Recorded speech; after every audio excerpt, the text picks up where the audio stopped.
Hi, I'm Jessica Cloud, and I'm your fundraising success coach with Humanitrue. Today, we're going to talk about a topic that is important for everyone in nonprofit fundraising, and that's what you should be doing in the fourth quarter to reach your year-end goals and set you up for success for next year. So, whether you are doing really well or you're in danger of falling behind, this is the time of year when you can really stagnate if you're not on top of what you should be doing both now and to give you a leg up for next year. So, stay tuned. I'm going to give you the secret of fourth quarter fundraising moves that you should be doing right now.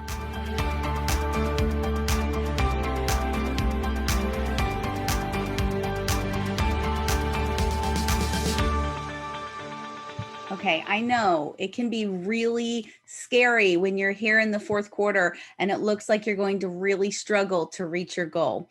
But there are some really practical steps that you can take to make that fourth quarter hustle a lot easier for yourself. So, a few tips. First of all, I would look through your database and find a major donor prospect that might be a great candidate for a challenge match or a challenge grant. Now, what exactly does that mean? So this is a major donor who might provide you with $5,000, $10,000, or even $25,000 contingent upon you raising a matched amount. So normally it's 1-to-1. So you go out and raise $10,000 and this other donor gives you a $10,000 match. Now, these make for great pitches on social media and email, and even in a direct mail piece to say that every dollar that this more modest donor gives will be matched by the challenge grant. So that is a great strategy. You can work with your CEO or other major gift officers. You could also look through your database and look at some of the lead scoring modules like Humanitrue has, looking at those engagement scores and seeing who might be a good match for helping you reach your annual goal with a challenge grant. My second recommendation would be to really dive deep into looking in your pledge payment schedules. So we know that donors sometimes sign up for multi-year pledges. Maybe they're going to give $500 a year for 5 years, or they make a pledge earlier in the year to be paid later in the year. And people are inundated with information in all directions, especially digitally right now. So it really works in your favor if you're very detailed and you go through those pledge payment lists. Make sure that you are sending reminders to everyone that has a pledge payment coming up in the fourth quarter, but also looking back over anyone who has missed a pledge payment earlier in the year. Oftentimes they just missed the notification, so you need to make sure that you're doing the adequate follow-up. That might involve phone calls, could be mail, could be email reminders, or all of the above. But those folks have already committed. So the hard part has already been done. They have committed. They are with you on your mission. They want to make the gift. They just need to be reminded and perhaps given the vehicle to do so, an envelope or an online giving link, whatever it takes.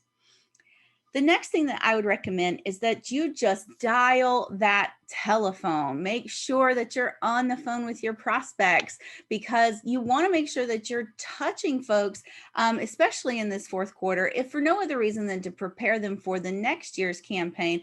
But you also want to make sure you look at the specific group of people who gave in your previous fiscal year but haven't yet given this year, and just get on the phone and dial for those dollars. If you have a formal phone-a-thon, make sure you're focusing in on that renewal group that you want to make sure to get a gift again from them in this fiscal year. But also, if it's just a one-person shop like my shop, I'm going to be on the phone a lot in April, May, and June trying to accomplish our goals, and probably on Zoom as well. So make sure that you're using all of the technologies available to you, but that you're asking in this fourth quarter.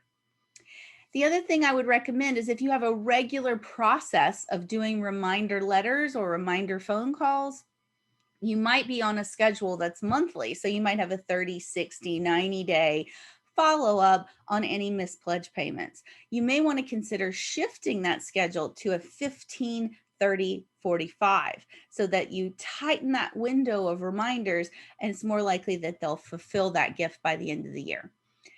So now, what if you're doing great? What if you are just going to sail right past your goal? Well, you shouldn't let yourself coast to the finish line. There are some things that you can be doing in this fourth quarter to set yourself up for success next year. So I'm going to give you a few of those tips. First of all, make sure that you spend your budget. Look at where you are versus what you thought you were going to need for the year. And if you have some extra pockets of funds, is there a tool that you can sign up for that you've been wanting to try out? If you can sign up for it in the fourth quarter right now, you'll have it for most of the next fiscal year. And you want to make sure that you utilize that budget, not only to do the best work that you can for your organization, but to make sure that you don't lose those budgetary funds in the future. So spend what you can on smart tools here in the fourth quarter so that you will have more things in your toolkit going forward in the next year. The second thing I would recommend is don't neglect stewardship.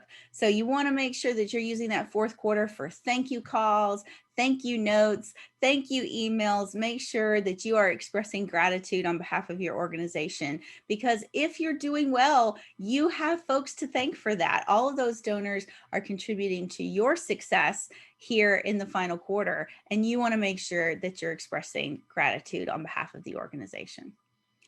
The last thing I'll say is that this is the perfect time to be doing some strategic planning. So even if it's just you and you just want to put some structure around your work for the upcoming year, or if it's a larger organizational strategic planning process, now's the perfect time to be doing that, especially if you have a July 1 start to your new fiscal year.